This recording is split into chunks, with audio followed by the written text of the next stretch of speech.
Bonjour les amis et bienvenue sur Monsieur Légume pour une nouvelle recette et l'histoire d'un légume. Alors aujourd'hui les amis, épisode sur les épinards. Et oui les amis, originaire de Perse, grosso merdo maintenant en Iran si tu sais pas où c'est. Il s'est répandu grâce aux routes commerciales de l'époque en allant jusqu'en Asie et en allant jusqu'en Europe.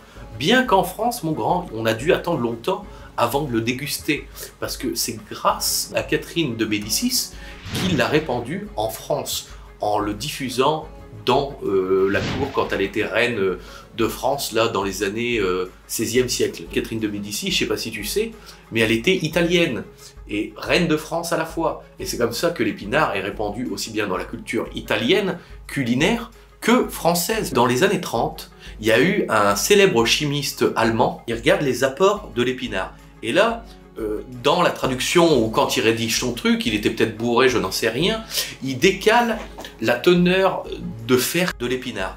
Grosse erreur.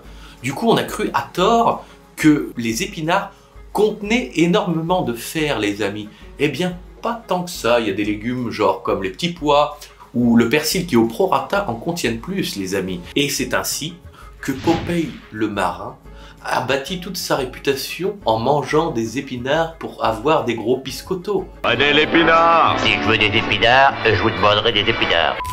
Et l'instant jardin est très simple, les amis. L'épinard aime un sol très riche. Il aime aussi qu'il fasse pas trop chaud. Pourquoi? Parce qu'il supporte pas la chaleur, ce petit. Et donc du coup, on le met dans des zones ombragées quand il fait trop chaud. Il se cultive assez simplement. Quand tu le plantes au bout de 6 à 8 semaines, c'est-à-dire l'équivalent de 2 mois si tu fais le calcul, eh ben tu peux commencer déjà la récolte. Et tout de suite les amis, sans plus attendre, la recette. Tu prends tes épinards que tu as bien lavés. C'est très ingrat les épinards. Pourquoi? Parce que quand t'en achètes, t'en as une certaine quantité, et à la fin, il te reste plus rien quand tu la cuis. Donc du coup, n'hésite pas à en mettre beaucoup. Ensuite, il te faut un peu de beurre les amis, un fluide caloporteur, une gousse d'ail, que tu viendras planter sur une fourchette, comme ça quand tu vas remuer tes épinards, ça aura ce petit goût aillé qu'on aime bien. Si t'aimes pas l'ail, t'en mets pas. Poivre les amis, pour assaisonner. Truc sympa, petite muscade les amis. Sel de Guérande, joyau de la France. Et un peu de crème fraîche pour apporter du gras et de l'onctuosité à la fin de ta préparation l'ami. Tu prends donc ta noisette de beurre que tu vas venir faire fondre et venir faire tiédir dans ta casserole. Ensuite, tu ajoutes tes épinards et tu les fais réduire une dizaine de minutes à peu près. Là, ce que tu fais, c'est que quand tu remues tes épinards pour pas que ça colle, etc., tu viens planter une gousse d'ail sur ta fourchette. Comme ça, ça va donner un petit goût aillé à tes épinards, mon grand. Donc ensuite, une fois que les épinards sont à ta convenance et qu'ils ont bien réduit, tu peux y ajouter ta crème fraîche dedans. Bon bah si t'es vegan, tu mets une crème végétale, enfin je sais pas, il y en existe 1 milliard. C'est toi qui vois. Tu rajoutes ton petit sel, ton petit poivre, ta petite pointe de muscade.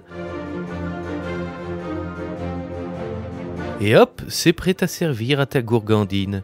Alors, qu'est-ce qu'on mange avec ça les amis? Moi je te conseille un petit poisson, un cabillaud, un truc comme ça, tu vois. Et pour le vin, encore une fois, un gros casse-tête. Alors j'ai demandé à Charlie, ma sommelière conseillère, parce que moi je suis ch'ti, j'y connais rien en vin, moi c'est la bière.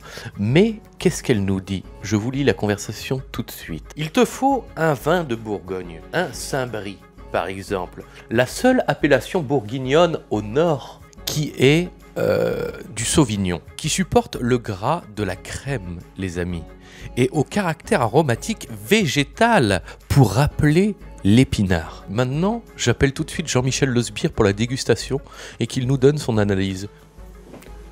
Bonjour. Aujourd'hui, je t'ai concocté, tout simple, basique, des épinards à la crème, tu me diras ce que t'en penses. Mange tes épinards, vilain galopard. Mange-en. Mange-en! J'en suis sûr, c'est un succès, encore une fois. C'est une dinguerie. Et voilà, encore une recette réussie, simple et facile, quand t'as pas beaucoup d'oseille comme Jean-Michel. Est-ce que tu vas reproduire ça à ta gourgandine, Jean-Michel?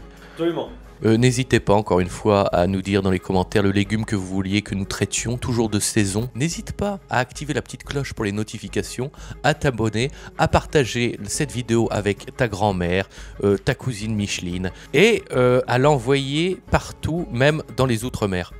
À bientôt et gros bisous.